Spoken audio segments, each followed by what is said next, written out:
លាប់មិនល្អក្រុមគ្នាបែកខំបំណងនឹងមនុស្សដូចខ្ញុំ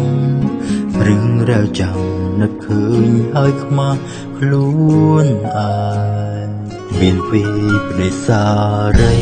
ស្ដាយក្រោយកំហុំដែលធ្លងបានសា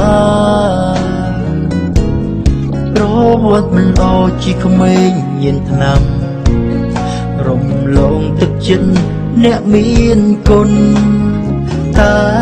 ពេលវេលាមិនអាចត្រឡប់ថ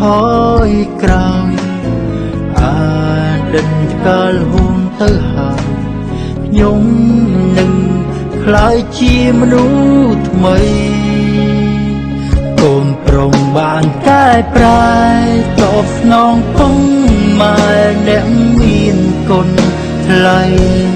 ក្លាយជាមនុស្សល្អនៅក្នុងកែវភ្នែកអ្នកដទៃបំពេញមុខមាត់គ្រួសារកូនម្នាក់នេះកែប្រែចាប់ពីពេលនេះកូននឹងក្លាយជាមនុស្សថ្មីមនុស្សដែលគេតែងឲ្យតម្លៃពុកម៉ែមិនបាញ់ខ្វល់ខ្វាយពីកូនទៀតឡើយ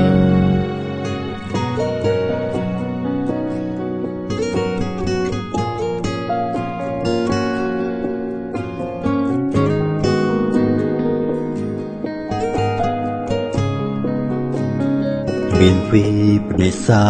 រីស្ដាយក្រោយកំហុំដែលធ្លងបានសាប្រវត្តិមិនអោជីក្មេងញៀនថ្នាំរំលងទឹកចិត្តអ្នកមានគុណតែពេលវេលាមិនអាចត្រឡប់ថយក្រោយដិតកាលហួនទៅហើយខ្ញុំនឹងក្លាយជាមនុស្សថ្មីកូនប្រុងបានកែប្រែតបស្នងគុំម៉ែអ្នកមានគុណថ្លៃក្លាយជាមនុស្សល្អនៅក្នុងកែវភ្នែកអ្នកដទៃបំពេញមុខមាត់គ្រួសារកូនម្នាក់នេះកែប្រែចាប់ពីពេលនេះកូននឹងក្លាយជាមនុស្សថ្មីមនុស្សដែលគេតែងឲ្យតម្លៃពុកម៉ែមិនបាញ់ខ្វល់ខ្វាយពីកូនទៀតឡើយកូនប្រុងបានកែប្រែ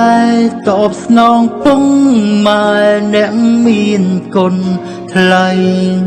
ក្លាយជាមនុស្សល្អនៅក្នុងកែវភ្នែកអ្នកដទៃបំពេញមុខមាត់គ្រួសារកូនម្នាក់នេះកែប្រែ